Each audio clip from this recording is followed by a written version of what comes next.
Hello, and welcome to the year in review for Nomadic Geographic.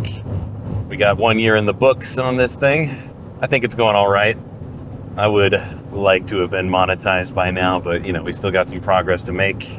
I got a lot of time on the road right now, so I feel like now's as good a time as any to work on this. Make sure you stick around to the end of this video for a little announcement.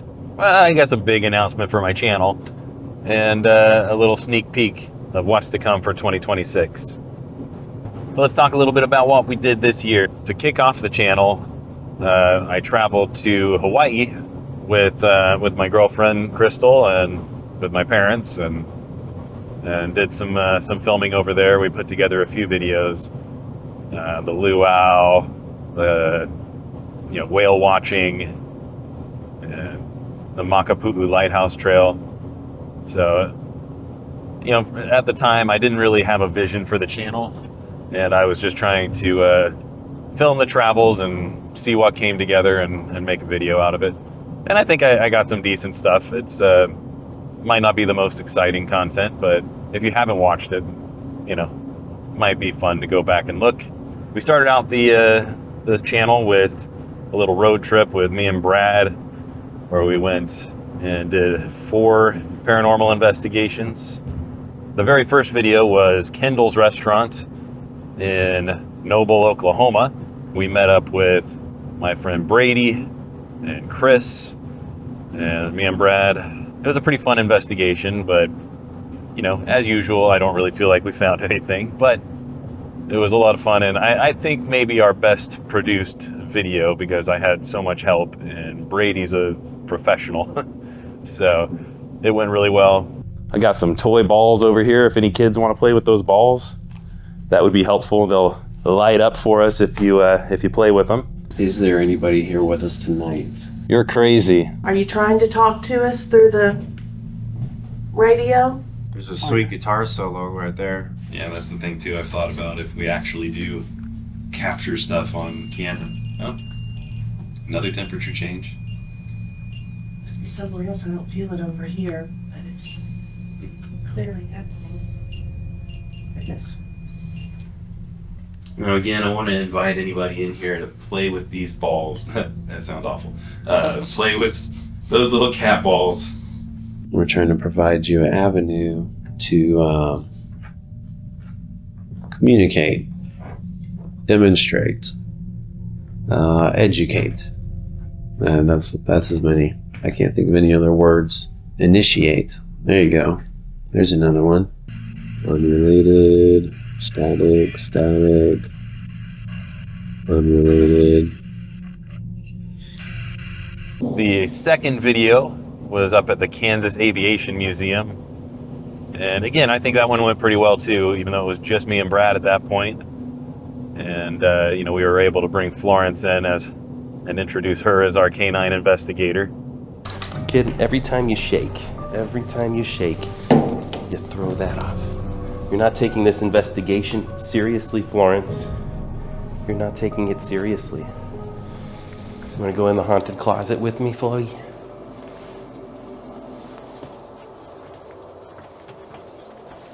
Apparently this is the haunted closet, Chloe. What do you think? Smell any ghosts? I hear tell of an aviator who likes to go around pinching butts. Is there an aviator in here who likes to pinch butts? I got a butt that's ripe for the pinching. Ripe for the pinching.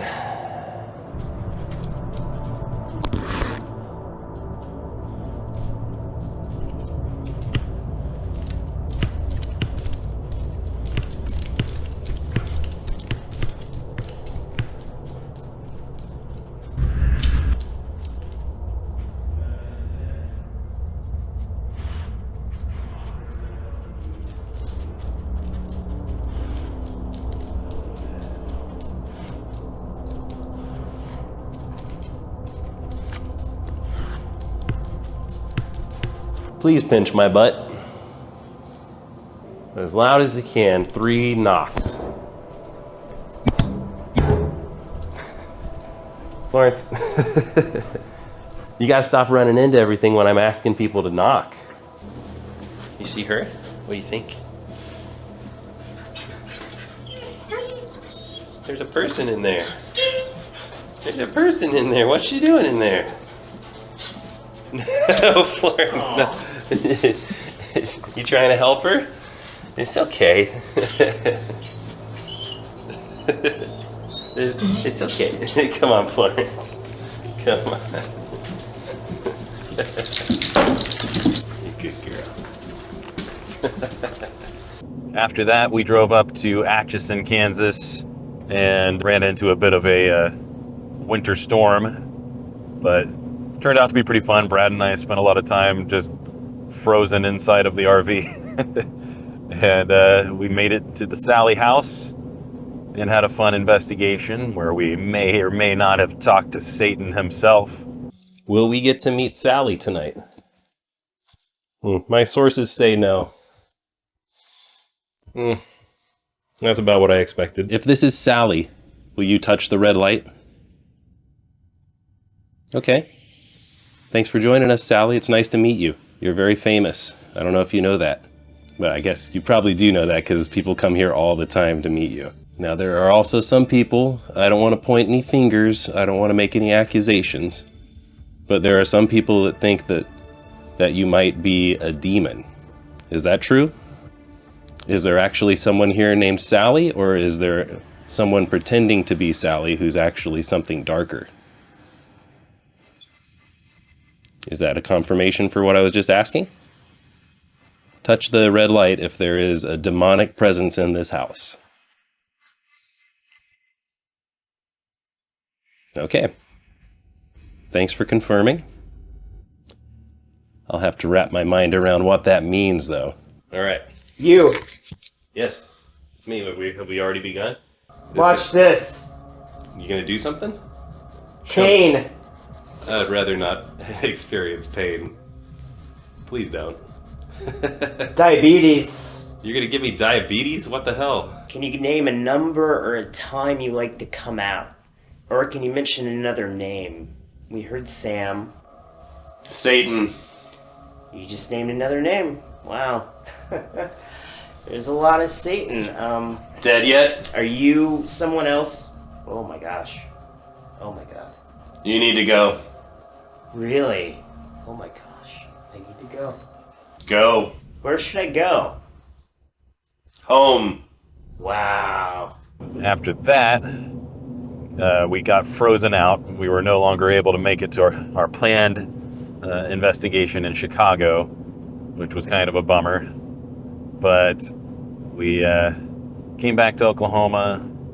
I dropped Brad off. So after I dropped Brad off, I was still in Oklahoma, and I didn't want to, leave without having that fourth investigation show. So I met up with my buddy Ben Richardson, and we drove down to Denton, Texas, and investigated Goatman's Bridge, or Old Alton Bridge. And, I wish we had stayed there a little longer, but we were freezing our asses off. It's one of those things I'm going to have to return to at some point and figure out how to do it differently. Because, man, those outdoor investigations, especially when you're in a city, there's so much getting in the way of your investigation, especially when there's drunk people walking around and screaming. Looks like there's some hoof marks down here. Do you think they're from horses back here? We are in Texas. I bet it's from a 8-foot-tall goat man. Could be. Yeah. Must keep me on the trail of something. What do you think, kiddo? Oh, you just got pee? Not this time. No. Got a goat man here? Any goat men around? Step away from the red light if you are a human. Are you human? Are you dancer? Are you a killer, Sam? Or are you a killer yourself? Ew. How about that? So after that, I made a trip to Florida and started working on a documentary film, which is still in the works. It's taken a while. But I got some good interviews out of that trip. Some of them have already been shown. I did the first episode of Nomadic Geographic, Conservation of the Coastal Plains, where I interviewed Ryan Means and Richard Reams. What once was pristine longleaf pine forest is gradually being converted to barren, uninhabitable landscapes. So the eastern kingsnake is a species of the longleaf pine as well as the surrounding swamp areas. And with the removal of the longleaf pines and the reduction of fire, the habitat has been able to change, and it's just not a habitat that this species can adapt to well. So the species would benefit from better land management practices using fire, and this would reduce some of the ground cover, this would reduce some of the understory, and basically return the habitat to what the species evolved to.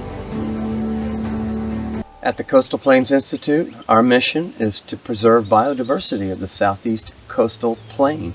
Then I also did an interview with Bruce Means, Ryan's dad, who's kind of a legend in the field of ecology and herpetology. I've had a wonderful life studying the ecology of the planet and all the amphibians and reptiles that are my specialty in it. Habitats are disappearing and species are declining.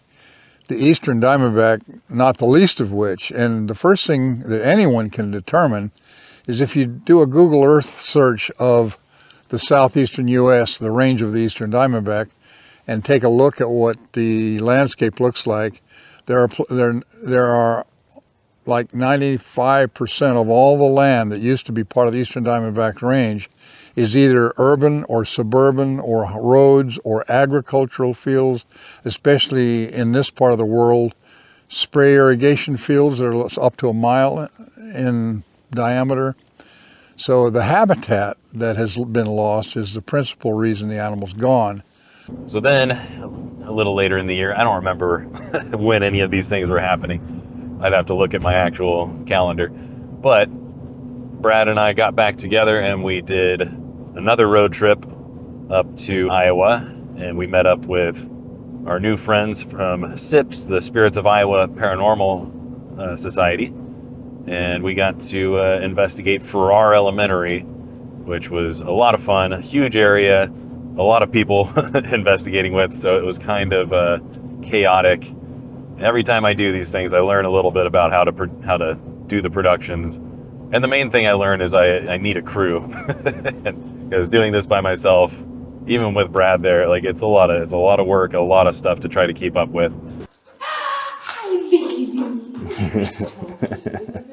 What I'm doing is I'm setting any let's put energy, cat ball, let's put it in here.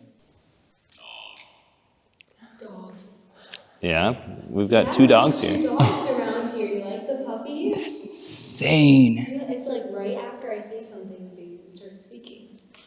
Yep, that's why we call her Chandler, for a reason. Can you tell me where my dog is? Because I haven't seen her in a little bit. A little overly powerful like that. Tell me.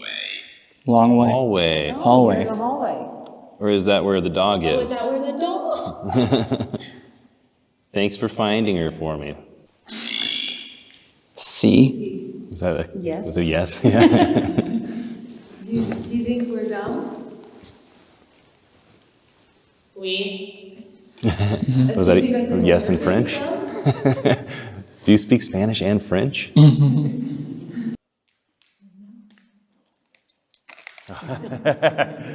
Something touched me. One of the new owners of this school claims to have been possessed in this very room. They also claim that there's a portal here that's allowing these entities to enter the school. Is that true? Do you want us to go downstairs?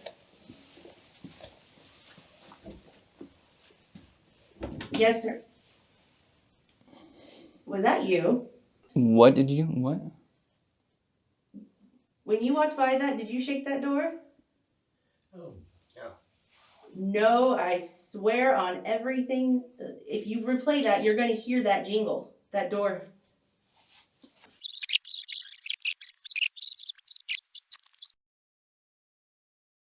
Do you want us to go downstairs? Yes, sir. Was that you? So after Farrar, Brad and I hopped back in the RV and drove over to Lincoln, Nebraska. We were both going to investigate, but Brad ended up getting sick, and I investigated by myself Robber's Cave, which, surprisingly, I thought was going to be a throwaway video just because of how everything was going, and I lost I lost Brad for that one. I didn't think it was going to turn out very good, but somehow it became my most popular video to date, and at this point it's got 17,000 views, which is not, you know, amazing by YouTube standards, but for NomGeo's standards, it's pretty awesome. Here's a historically significant carving for you. Kool-Aid Man, right above Metallica. Oh yeah. That's a good one. Nice skull and crossbones. Very nice. And I always thought this looked like Vecna from Stranger Things. Or from D&D. Yeah, there you go. Yeah. He was around in the 70s, wasn't he? Yep. That was almost good. Yeah, hold on to that bar. It's good content. That's something? Oh, that's detailed. Yeah, I like people that. like to leave their mark. That's cool. I do know the Klan used the cave. It's not Kappa Kappa Kappa from Massachusetts.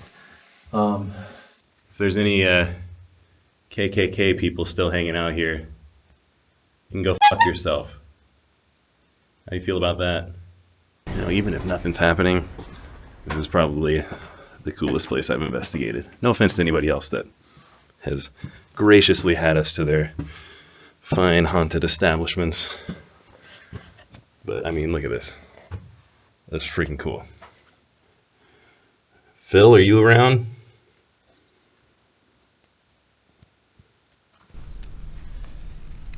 Oh, this one's for the conspiracy nuts. Masons have been here. I'm physically gonna puke probably right now. My mouth is watering right now. It's because So we were planning on heading back to Oklahoma at that point, but we were both still in the mood to do a little bit more. So we got back in touch with SIPs because they turned out to be awesome. We love those guys and gals. We asked if they wanted to investigate their haunted museum, the Bremer County Historical Society over in Waverly, Iowa, and they were down. So we just did a last second thing and hopped back in the RV and had another great investigation with them. And that's the video where we actually had the camera in the hallway fall over, which, you know, I still think it was probably just the tripod it was on messing up, but, you know, if you're a believer, it was probably a convincing thing. So do we, okay, we have options here, guys. We could go downstairs again, or we're all upstairs and we could do, what was that? Oh, the camera just fell over. I don't. Did anybody bump it? No. Hell. Do you not like this here? No. Yeah, I was past the cord and Brad hadn't gotten there yet. It looks like it was the Boom.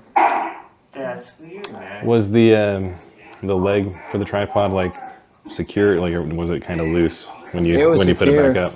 And we also had a very emotional Estes method session with Ava. Ava's in here like crying. Yeah, I hear that. Okay. She looks like a satisfied. I know. Sorry. Don't be sorry.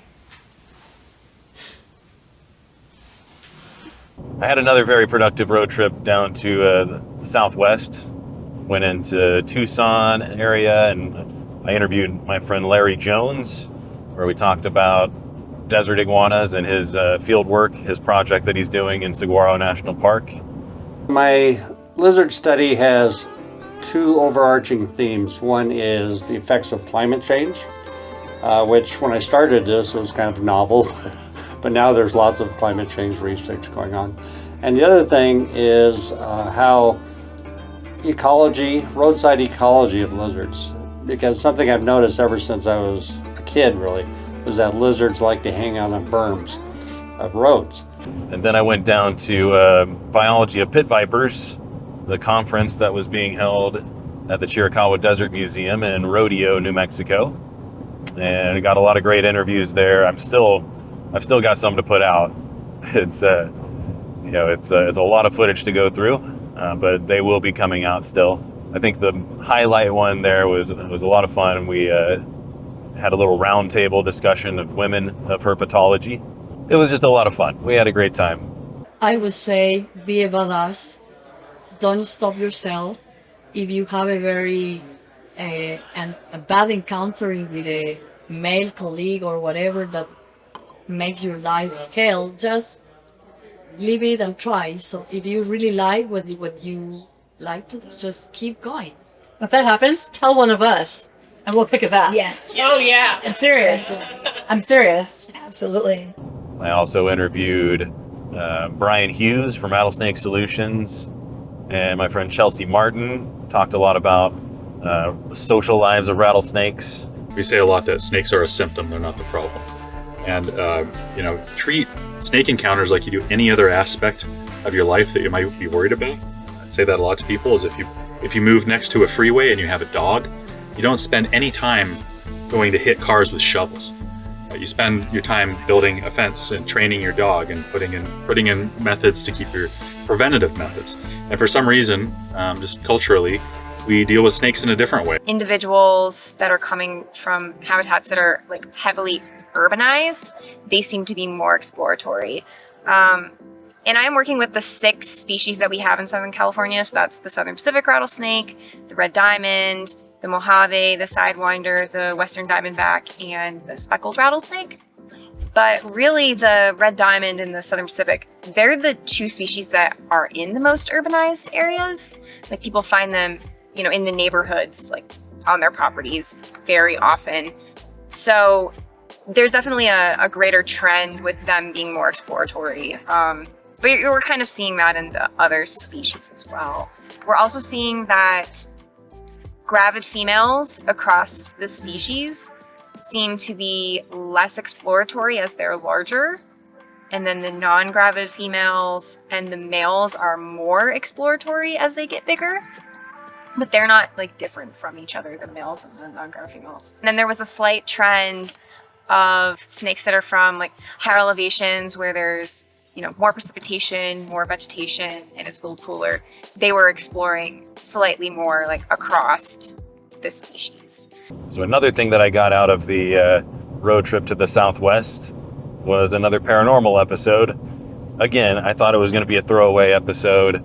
I went to Donkey Lady Bridge by myself, and really, I didn't really have any idea what to do because, I don't have a lot of equipment and I don't have help. So it's kind of like, what am I doing? What am I doing at these locations? And so I wasn't there for very long. Really not sure. Whoa. Sounded like something behind me. What a joker. I think there's just something blowing in the wind. That's what they always say, right?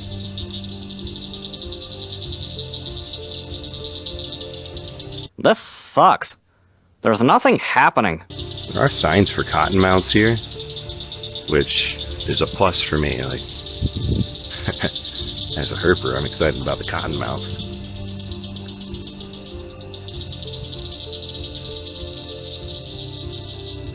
What do you think I should do? Should I call out, see if she'll come? And then from there, I drove all the way to Tucson to stay at the Hotel Congress. And that was another last minute thing. But, it's a cool location. I think the video turned out all right. I have to add a lot of those silly clips and stuff to try to make the videos humorous. But that ended up being my second most popular video with right around 16,000 views. So again, not huge, but good for me. I really need to get those watch hours up. So anything like that is helpful whenever I have a video go off like that a little bit.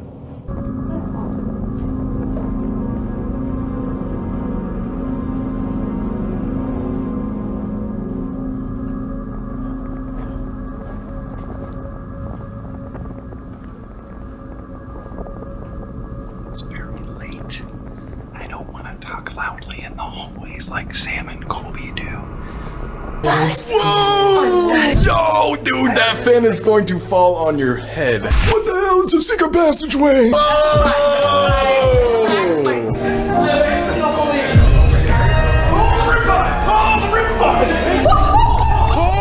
my God! We're done now with the music. We just got in trouble. And there are, potentially infinite other worlds that have diverged. My God, are you still talking? Maybe we can catch a glimpse of those, and that is what people are interpreting as ghosts. So then I finally got to do another investigation, and this one was a lot of fun. I got to meet up with somebody who I've listened to in podcast form and watched his videos for many, many years, Seth Andrews from The Thinking Atheist and SethAndrews.com.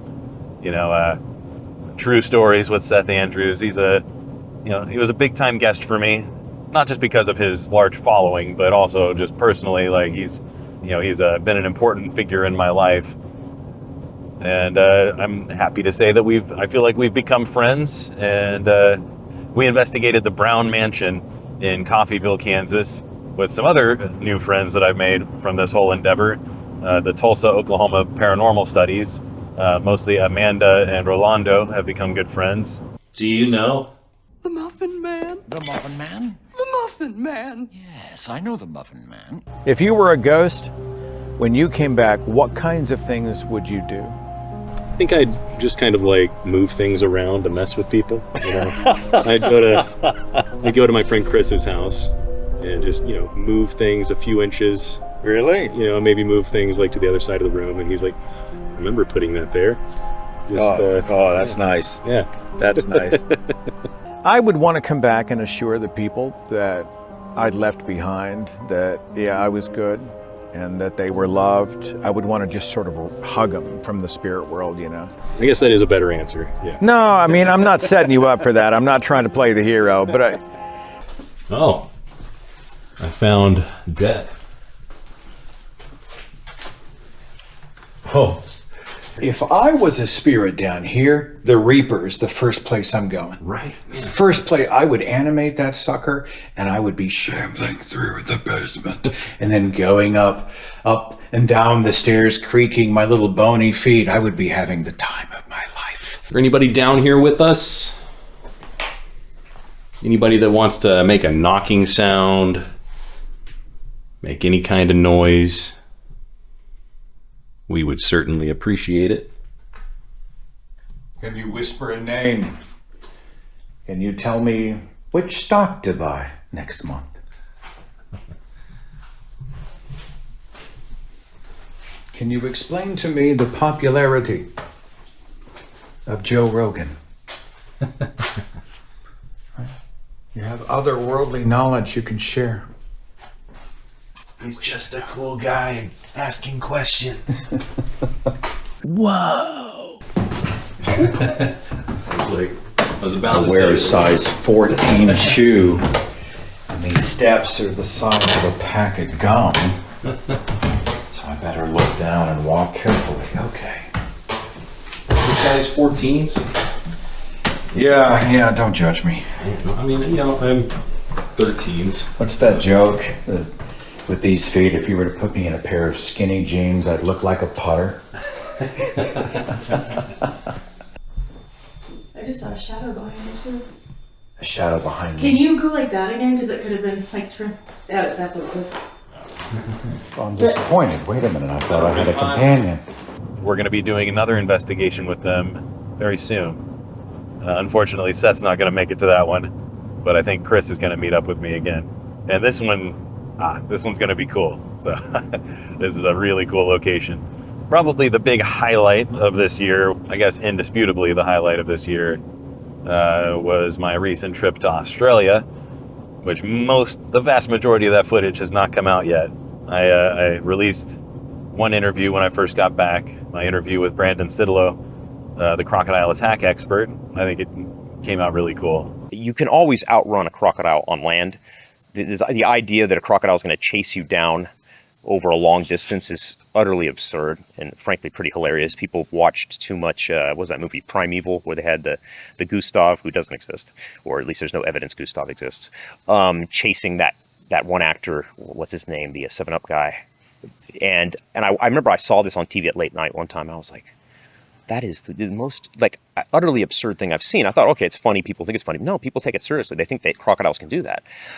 And yeah, especially a big crocodile, really big crocodile is going to be very, very slow on land. They can charge out of the water very quickly, but it's over a short distance. So when they say, oh, they're faster than a racehorse, that's over a very short distance. And then the lactic acid builds up. If it's a big crocodile, it's got a lot of weight, those little arms. It's not, it's not going to chase you down. And you and I've had some cool experiences last, we had 3 northern browns within about 30 meters of highway, which was something I've never seen before. It's another northern brown.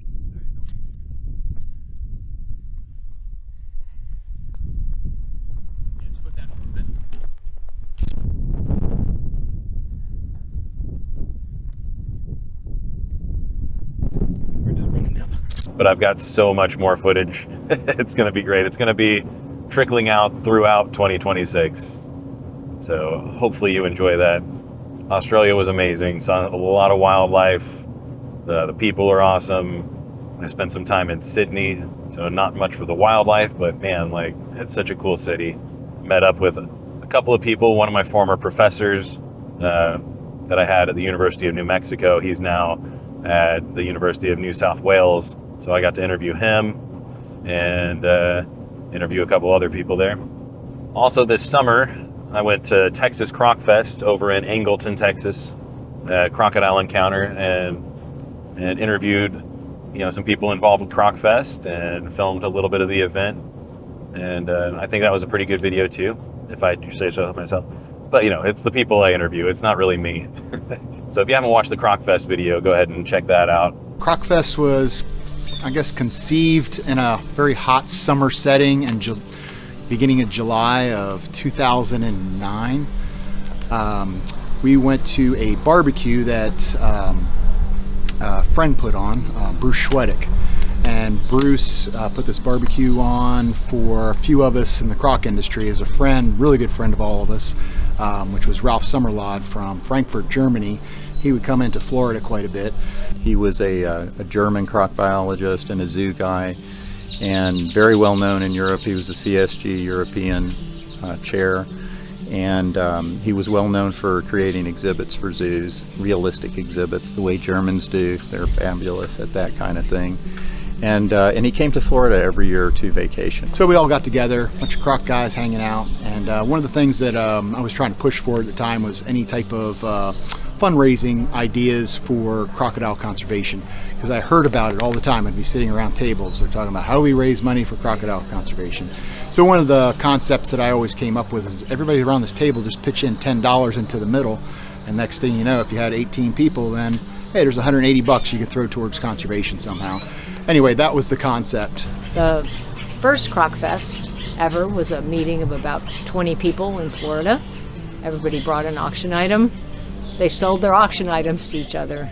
And together they raised about $1,000, which we used to send Joe a bean to China to benefit the Chinese alligator. And that was where it got started. We had fun doing it, and then the word spread, and so the next fundraiser we raised like $4,000, and the one after that it was $8,000, and it just went on and on and on. We are here about 16 years later after the concept, and we are in Texas, Angleton, Texas, at Crocodile Encounter, and this is owned by Chris Dieter. He is our host.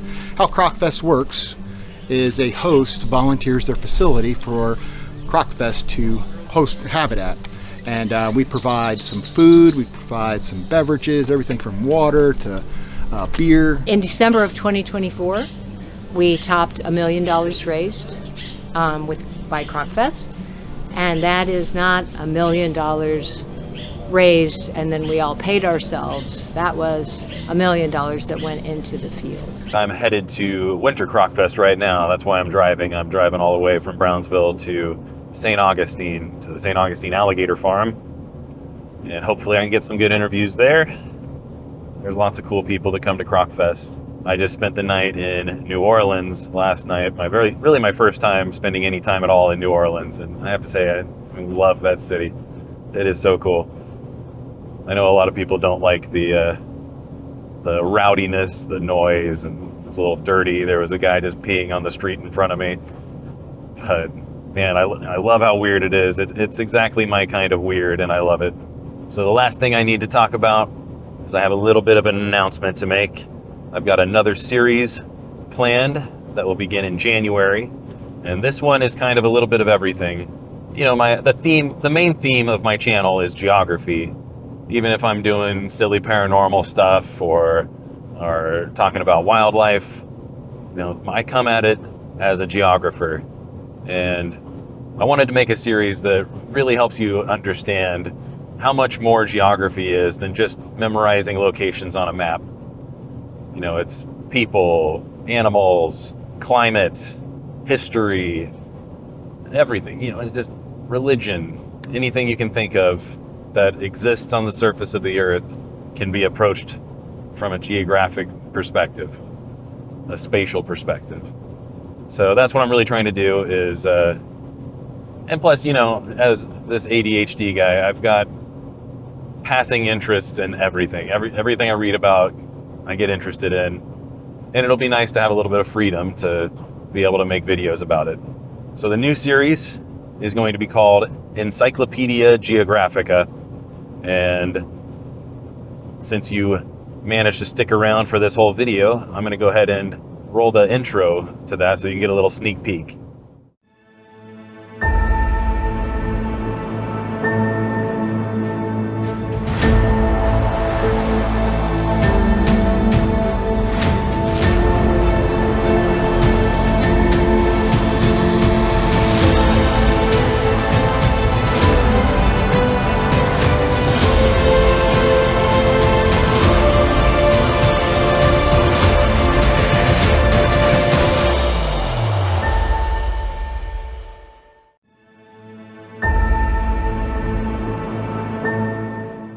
I think that'll do it for this little wrap up to 2025, and hope you have a good Christmas and Hanukkah and any other holiday you might participate in. Yule, that's a good one. And have a happy new year. I'll see you in 2026. Peace.